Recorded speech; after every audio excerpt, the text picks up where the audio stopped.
Bonsoir à toutes et à tous, soyez les bienvenus sur TV7 dans votre émission Top Rugby, le 19h Sport. On va bien sûr revenir sur la défaite de l'UBB face à Lyon et surtout parler de la finale du Super 7. Ce sera ce week-end du côté de Nanterre. On va en parler tout ça avec nos invités de ce soir, notamment Mathieu Dalzo. Bonsoir Mathieu qui est avec nous. Bonsoir Dorian. Et notre invité, il s'agit du manager de l'UBB 7, Laurent Ferrer. Bonsoir Laurent. Bonsoir. Merci d'être avec nous Laurent. On va juste commencer par l'actualité et le décès de l'ancien maire de Bordeaux, Nicolas Florian, grand supporter de l'UBB. Le club a fait un communiqué, vous êtes en train de le voir.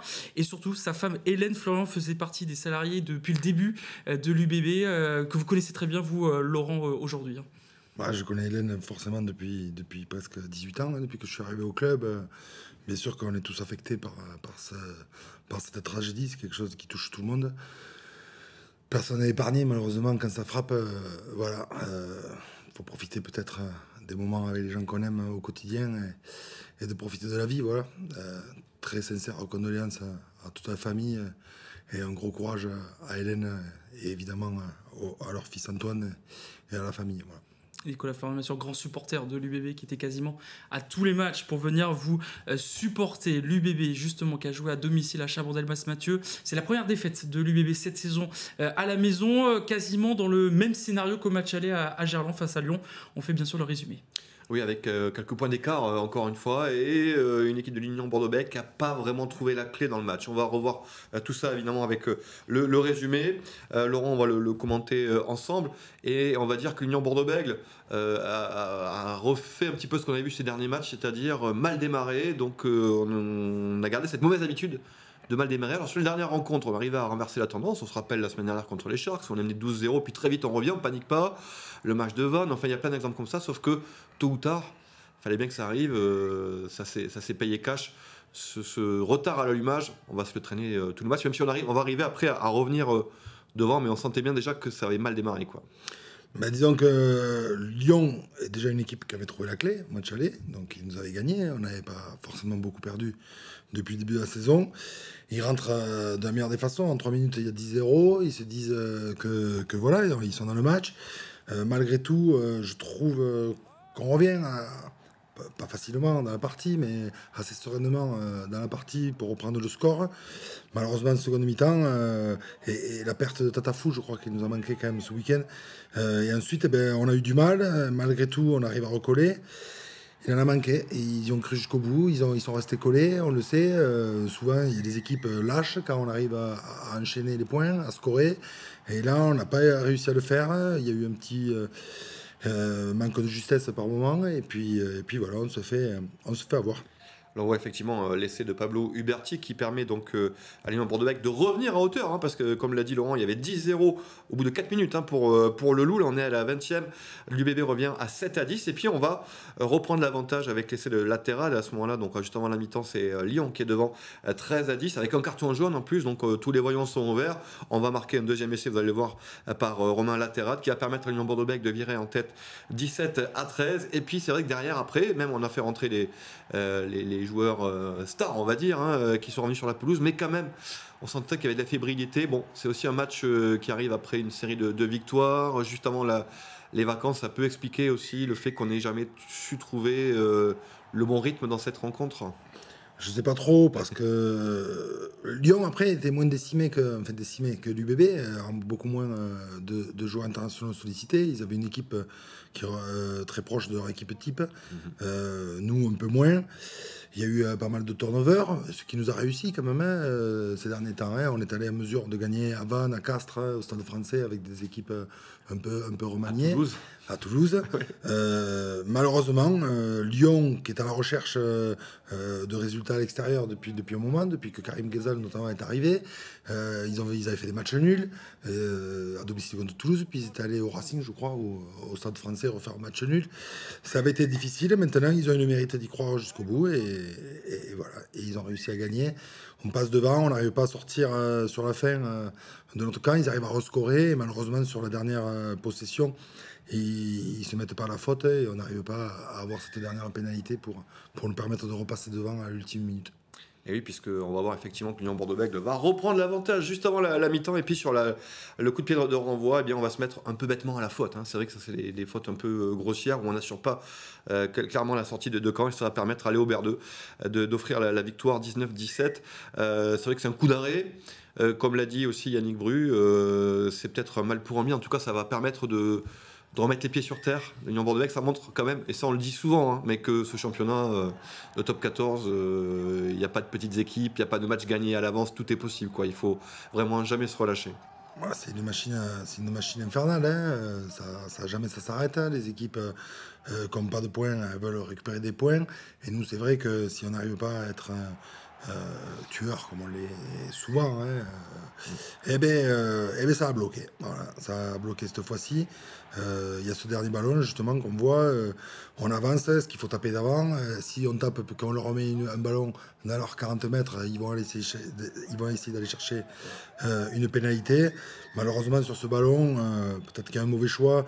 On peut sortir directement en touche et Jacques Nguimbou se retrouve un petit peu esselé et se fait gratter un ballon qui permet à Lyon de repasser devant. Et parce qu'il reste 30 secondes, même pas, hein, sur ce dernier ballon. Après, il y a le coup d'envoi et malheureusement, on n'arrive pas à inverser comme Lyon l'avait réussi à le faire au match aller. C'est pas grave, des fois on dit que pour gagner, il faut savoir perdre aussi à un certain moment. On se doute tous que l'UBB n'aurait pas eu 100% de victoire jusqu'au 28 juin. Elle est tôt dans la saison. Voilà, ça remet les pendules à l'heure peut-être. On n'aime pas ça, mais ça fait partie du sport aussi. Comme vous l'avez dit, c'était comme au match aller. Léo Berdeux qui marque à la toute fin cette pénalité. On va regarder les résultats de classement. Et bien sûr, le prochain bloc de l'UBB, car l'UBB est en vacances pendant 2 semaines. En tout cas, il n'y aura pas de match pendant 2 semaines. Vous voyez les résultats. Seul Perpignan en Nouvelle-Aquitaine a réussi à gagner. Seul Pau, la section paloise a gagné en Nouvelle-Aquitaine face à Clermont. Perpignan a battu Bayonne. L'UBB qui perd, tout comme La Rochelle. Vous le verrez en deuxième partie d'émission en Pro D2. C'est pas mieux non plus pour les clubs de Nouvelle-Aquitaine au classement. Vous le voyez, l'UBB reste en tête avec Toulouse, 51 points de part et d'autre. Toulon qui revient. Un petit mot voilà, de ce top 14. On sent des anciennes équipes qui dominaient comme Toulon, comme Clermont, qui reviennent maintenant dans la danse avec Toulouse ou encore Bordeaux. Oui, il y en a qui collent. Hein. Clermont, je pense quand même qu'il y a plusieurs vitesses. Quand même. Bordeaux, Toulouse semblait être au-dessus. Et on sentait bien que Toulon revenait aussi. Mais on n'a pas réussi à garder cet espace. Ils sont à 3 points derrière. Voilà, on ne pourra pas faire tourner peut-être à un moment, ça va être serré jusqu'au bout. On se déplacera à Toulon en fin de championnat. Jusqu'au bout, hein. Ça va être serré jusqu'au bout. Hein. Et que ce soit Toulon, Toulouse ou nous, on est en Coupe d'Europe. Hein. On sait que Toulouse peut avoir un quart de finale contre Toulon. Donc c'est palpitant et ça va être excitant jusqu'au bout. Justement, on va regarder le programme de l'UBB sur ce prochain bloc. Il y aura 2 déplacements pendant la période de doublon. Mathieu, Bayonne et Perpignan. Ça va être très très compliqué. Réception de Clermont et de Toulouse au Matmut Atlantique. Oui, c'est pas des déplacements faciles, hein, parce que évidemment chacune de ces 2 équipes joue quelque chose. Les Bayonnais, le top 6 pour une première fois, et l'USAP, on le sait, le maintien. Et c'est pas un stade, Aimé Giral, qui nous a beaucoup réussi dans le passé. Donc c'est vrai qu'on aborde, et on le savait, une période un peu délicate pour l'Union Bordeaux-Bègles. Et ce match face à Toulouse, ce sera au Matmut Atlantique, une nouvelle fois délocalisé. Dépêchez-vous en tout cas, Mathieu. Hein. Oui, ouverture des billets, la billetterie ce mercredi 10h30 pour le grand public. Je dis ça parce que je pense qu'à 11h, il n'y aura peut-être plus de place. Donc voilà, ouverture pour le match contre le Stade Toulousain qui sera le dimanche 23 mars au Matmut. Donc c'est ce mercredi à 10h30. Ouais, 21h05 bien sûr ce match au Matmut Atlantique. Dans un instant, toujours avec Laurent Ferrand, on va parler bien sûr du Super 7 car il y a une grande finale ce week-end. Le Super 7 notamment et ce match face à Montpellier en quart de finale. On en parle dans un instant. À tout de suite sur TV7.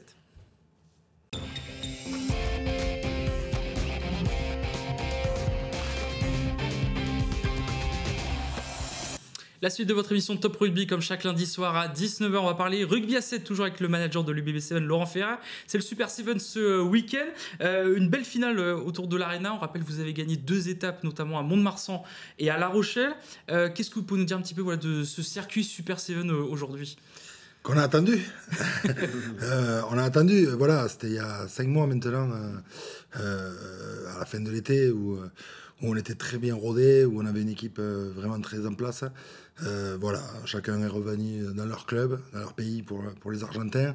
Et maintenant, depuis maintenant Noël à peu près, on a repris le chemin des entraînements avec des programmes un peu spécifiques pour les joueurs, pour les préparer à cette finale. Et là, aujourd'hui, entraînement qui a commencé aujourd'hui tous ensemble pour préparer cette finale. Voilà. Cette finale, on va regarder justement le programme. Ce sera Montpellier, votre premier match en quart de finale du Super 7. On sait qu'il y a de très belles équipes, le Racing 92, Monaco ou encore la section paloise. Est-ce que vous sentez que ces équipes évoluent encore plus? Est-ce que vous êtes dans le bon virage, vous aussi, par rapport à ces équipes? Malgré tout, cette compétition, elle évolue tous les ans. Voilà, Monaco va être en place. Le Racing annonce une pléiade de stars aussi dans leur effectif. Les Palois seront présents. Les Babas ressemblera certainement à l'équipe de France Développement. Donc, et nous, on arrive avec nos gars d'ici depuis le début, quoi, avec notre cohésion, notre plaisir de jouer ensemble et l'évolution qu'on a eue depuis 3 ans. Hein. J'ai des joueurs maintenant qui arrivent à avoir entre 20 et 30 tournois donc, avec nous, donc c'est quand même assez conséquent. Et on a forcément pris de l'expérience en plus. J'ai des garçons qui arrivent à maturité. On a essuyé 2 échecs. L'année précédente, on perd sur le quart de finale 12-10 contre Clermont en ayant mené. L'année d'avant, on perd 12-5 contre le Racing. Voilà. Là, on joue Montpellier. Encore une fois, la défaite fait partie du sport. Ça sert aussi à progresser. On est déterminé pour avoir des résultats et pour faire quelque chose de grand ce week-end. Laurent, quand vous dites c'est les gars de chez nous, il faut quand même bien rappeler aussi comment est né le rugby à 7 et cette équipe autour de l'UBB. Ce sont des joueurs amateurs de 15, hein, des clubs alentour, des clubs amis. Hein. Florac, un club que vous connaissez bien, j'imagine. Langon, enfin voilà, c'est toute une base comme ça de joueurs. Ça reste la base, le socle. Le plus important de votre effectif, ou il y a d'autres joueurs qui se sont greffés entre-temps? Il y a Enzo Ribier qui va jouer avec nous la finale. Il y a aussi Andrea Sacco, qui est le capitaine des espoirs de l'UBB, qui va jouer avec nous. On aurait pu avoir Matteo Garcia et Romain Gardra, qui étaient le week-end dernier en Australie. Malheureusement, Matteo avait déjà prévu ses vacances en Australie. Il a raison, on s'y est pris un petit peu tard, en tout cas dans les discussions, pour l'envisager. Quant à Romain Gardra, il aurait dû être avec nous. Malheureusement, il s'est vraisemblablement cassé les croisés. Donc voilà, le pauvre, ça fait partie aussi du sport, mais il était quand même plutôt très en forme. On l'avait vu avec le Stade français là, il y a 15 jours. Donc on va y aller sans eux, mais on va quand même avoir une belle équipe sur le terrain et avec des joueurs qui ont de la détermination et des vraies qualités d'explosivité et de ténacité. Comme vous avez dit en début d'interview de Super 7, vous serez attendu. C'est vrai que ce que vous avez fait à Mont-de-Marsan et notamment à La Rochelle, c'était incroyable. Vous le sentez réellement que ce match face à Montpellier peut être attendu vraiment face à vous? Ben, bien sûr, après Montpellier, c'est leur première qualification sur la phase finale. Néanmoins, on connaît beaucoup de joueurs qui vont évoluer dans cette équipe. L'expérience est pour nous. Le statut de favori sur cette confrontation aussi. Maintenant, voilà, on doit avoir l'expérience, on doit avoir tous les voyants ouverts pour pouvoir remporter déjà dans un premier temps cette victoire et ensuite voir la demi-finale qui se profile face à Pau ou face à Toulouse et avant d'espérer autre chose. Laurent, on en profite quand vous êtes là pour bien comprendre comment vous faites pour fonctionner aussi et manager une équipe de 7. C'est pas le même calendrier que les pros, que le rugby amateur. Vous avez des mecs du 15, de plusieurs clubs, des espoirs, un mélange de tout ça. Comment vous arrivez à remettre tout le monde? Est-ce qu'ils ont un programme aussi pour s'entraîner personnellement dans leur coin et après vous les retrouvez? C'est un peu comme une sélection finalement. Exactement, c'est un peu le fonctionnement d'une sélection. Ils ont des programmes individualisés chacun, à savoir les matchs et les temps de jeu qu'ils ont eu en club. Voilà, enfin, on est aussi un sport d'hiver. Depuis décembre, ça joue plutôt sur des terrains gras. Donc forcément, on perd un petit peu en cardio, forcément. Quand on passe de touche à mêlée, de mêlée à touche, derrière, ça court un peu moins. Donc il a fallu qu'on fasse un suivi individualisé pour remettre un petit peu tout le monde à jour. Voilà, tout le monde est prêt. J'aurais aimé avoir plus de temps pour les préparer, mais ça va être le lot de tout le monde. Cette finale au mois de février, elle est un petit peu loin de tout le reste. Nous, cet été, on était vraiment très préparés, on était vraiment bien. On aurait vraiment préféré que la finale soit le 15 septembre. Maintenant, c'est comme ça a été planifié comme ça. Tout le monde jouait depuis début janvier. On espérait juste une chose, c'est de ne pas avoir trop de blessés. On n'en a pas trop. On a un groupe beaucoup plus conséquent que les années passées. On n'aura pas nos stars argentines qui viennent de gagner le tournoi de Perth, justement, en Australie, qui nous ont envoyé un message et qui nous soutiennent. Voilà, je crois que maintenant, quand même, on va être prêts. Et les joueurs ont beaucoup d'expérience maintenant pour envisager et pour appréhender ce tournoi final. Ouais, ce sera ce samedi, bien sûr, du côté du Racing 92 à l'Arena pour cette finale. Vous avez parlé de Matteo Garcia, il fait partie du développement de France 7 pour Los Angeles. Pourquoi il est dans ce France 7 ? Est-ce que ça lui plaît, le rugby à 7 ? Il y a une priorité par rapport au top 14 ? Comment ça marche avec lui, Matteo Garcia ? Il avait été déjà repéré il y a quelques saisons quand Christophe Furios était au club, dans un premier temps pour faire les U20, puis en fait il avait rappelé un club, puis il devait partir déjà faire des tournées à 7, puis il est revenu à un club. Je crois que Matteo est un très bon joueur de rugby, il a quand même un sens du jeu instinctif qui est propre à ce jeu-là. Physiquement c'est un peu différent. Si l'équipe de France pense que c'est un profil pour les Jeux Olympiques de 2028, il faut à un moment donné l'intégrer sur le 7. Donc il y a eu un accord certainement avec la fédération et le club pour le mettre à disposition. Donc il a fait un tournoi offensivement, ça s'est plutôt bien passé. La France finit 6e. Voilà, c'était un peu désorganisé par rapport aux 2 premiers tournois sur l'équipe de France. Mais Matteo a toutes les qualités pour pouvoir jouer dans ce rugby-là. Du rugby intéressant, le rugby à 7. On voit qu'il y a de plus en plus de passerelles aussi, mais ça on s'en doutait pas, hein, on n'en doutait pas entre le 15 et le 7. Et justement, Laurent, on a la chance de vous avoir avec nous pour jeter un peu un regard sur l'évolution du rugby à 7. Il y a un effet après JO, vous trouvez, dans le public, dans la façon de suivre les matchs, des joueurs qui veulent se mettre au 7 ? Oui, je trouve qu'il y a eu, bien sûr, il y a eu un phénomène Antoine Dupont, rugby à 7, Jeux Olympiques. On l'a senti, nous, sur le Super 7 au mois d'août, mais c'est un peu retombé comme un soufflet. C'est-à-dire que pour revoir du 7 ou à la télé, où il y a eu un petit peu une chaîne qui passe les matchs de l'équipe de France, néanmoins, il n'y en a pas de 7. Donc les joueurs, aujourd'hui, on ne peut pas leur demander de jouer qu'à 7. Ils sont obligés de jouer à 15. Mais ça, à la limite, c'est pas très grave, on peut le quantifier, on peut le calculer, mais ça manque cruellement de compétition tout au long de l'année. Je crois qu'il faudrait réussir à faire une compétition sur un étalement longitudinal un peu plus dense, c'est-à-dire à la limite qu'on ne joue pas à décembre, janvier, février, ok. Maintenant, à partir de mars et jusqu'à novembre, il me semble qu'en France, on dispose de terrains hybrides ou synthétiques pour pouvoir avoir des bons supports et du spectacle et trouver des joueurs. À titre de comparaison, l'année dernière sur le Super 7, 85 joueurs qui ont joué le circuit élite, c'est-à-dire le championnat de France fédéral sur le printemps et sur l'été d'avant, ont participé au Super 7. Donc des joueurs, il y en a quand même qui jouent.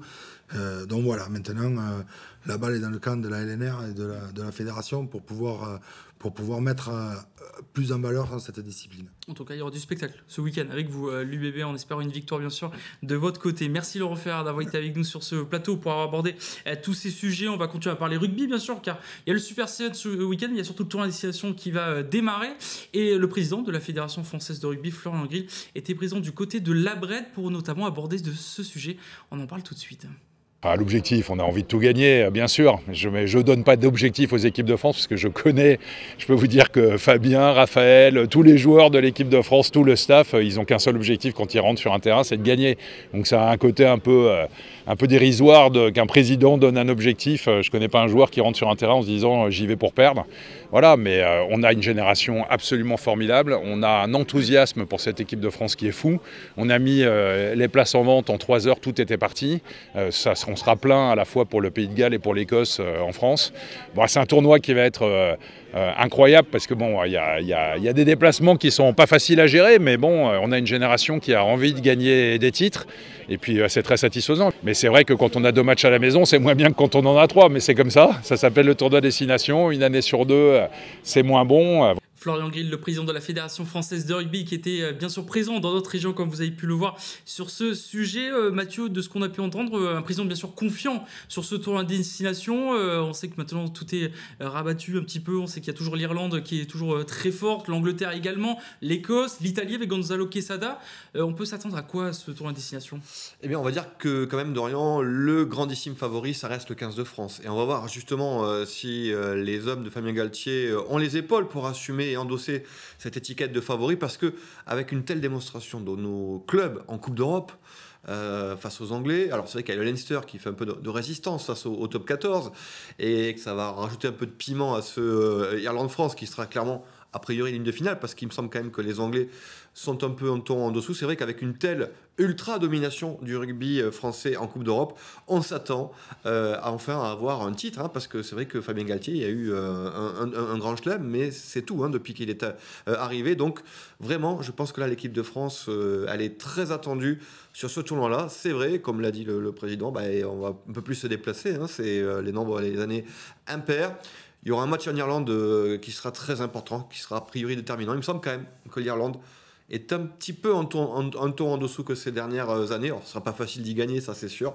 Mais je pense quand même que là, l'équipe de France doit, à travers le tournoi Destination 2025, assumer son rôle de meilleur rugby d'Europe et d'hémisphère nord. On en parlera bien sûr en détail tout au long de la semaine, mais surtout vendredi, le soir du match de ce France-Pays de Galles au Stade de France. Parlons Pro D2 maintenant pour cette fin d'émission, car il y a eu une nouvelle journée de Pro D2, la 18e journée. On va regarder les résultats et le classement, bien sûr, de nos équipes de Nouvelle-Aquitaine. Ça s'est plutôt très bien passé pour le SA15, mais pour tous les autres, c'est que des défaites. Que ce soit Brive, Dax, Agen, Biarritz ou encore Mont-de-Mars. Ouais, des défaites cruelles, je pense notamment à Agen qui s'incline d'un point du côté de Nevers avec un match un peu dingue. C'est vrai, donc on va commencer par celles qui ont plutôt brillé. C'est effectivement le cas du SA15. Le SA15 qui est quand même l'une des grandes surprises. Hein, c'est un peu l'US Dax de la saison dernière, cette saison en Pro D2, même si le SA15 est en Pro D2 depuis plus longtemps et a su se construire petit à petit, brique après brique, et ce qui explique les bons résultats actuels quand même du SA15 d'Orient. Seulement 2 défaites sur les 7 derniers matchs du côté d'Angoulême, 4e qui va aller à Brive. On se rappelle que l'année dernière, le SA15, je crois, avait gagné du côté de Brive. Une équipe briviste qui, à l'inverse, on connaît des résultats un peu compliqués actuellement. Donc c'est vrai que le SA15, pour l'instant, c'est un petit peu l'arbre qui cache la forêt, parce que derrière, comme tu l'as dit, les résultats sont un peu moins bien, avec une équipe de Mont-de-Marsan qui chute encore. C'est la 4e défaite à domicile cette saison pour les hommes de Patrick Millet. C'était la cérémonie des vœux aujourd'hui au Stade Montois pour les partenaires et autres. Quelque chose me dit que ça va faire un peu grise mine dans les Landes, parce que les Montois sont donc, on l'a vu au classement, aux portes de la relégation, à égalité de points avec Aurillac. Et le prochain match justement d'Orient, c'est un déplacement à Aurillac, le 14e Mont-de-Marsan qui ira chez le 13e Aurillac. Donc la situation est quand même très grave actuellement pour les Montois. Agen, on l'a dit, ça voulait un petit peu confirmer les bons résultats aperçus contre le Biarritz Olympique. Agen allait à Nevers, une équipe qui était sur une bonne dynamique. Les Agenais qui sont passés tout près de l'exploit. Défaite un peu cruelle, ils perdent donc d'un point seulement à Nevers, mais ça va mieux quand même pour les Agenais qui recevront Béziers. Et puis Biarritz, une seule victoire sur les 6 derniers matchs. Le BO qui avait très bien démarré la saison, et là qui connaît un hiver 2025 un peu compliqué pour le Biarritz Olympique. Voilà un petit peu pour le tour d'horizon de nos équipes de Pro D2. Ouais, vous avez aperçu également le classement qui bougera bien sûr lors de la prochaine journée. Ce sera aussi des vacances pour les équipes de Pro D2. En tout cas, ça n'a pas été un très bon week-end Nouvelle-Aquitaine. Seulement Pau et donc le SA15 qui ont gagné avec toutes nos équipes. Vivement la prochaine journée. En tout cas, on va se mettre en mode tournoi à destination tout le long de la semaine. On va vous poser pas mal de sujets bien sûr, et surtout vendredi, l'émission avant le match entre la France et le Pays de Galles, pour savoir si le 15 de France va remporter ce premier match face à des Gallois bien sûr en dessous de leur niveau aujourd'hui. On rappelle bien sûr l'information qu'on vous a dit en début d'émission, le forfait de Damien Penaud, l'ailier de l'UBB pour ce match-là. Merci Mathieu d'avoir été avec nous. On se donne rendez-vous bien sûr vendredi comme on vous l'a dit, et tout le long de la semaine bien sûr pour de prochaines émissions du 19h Sport. Bonne soirée à tous.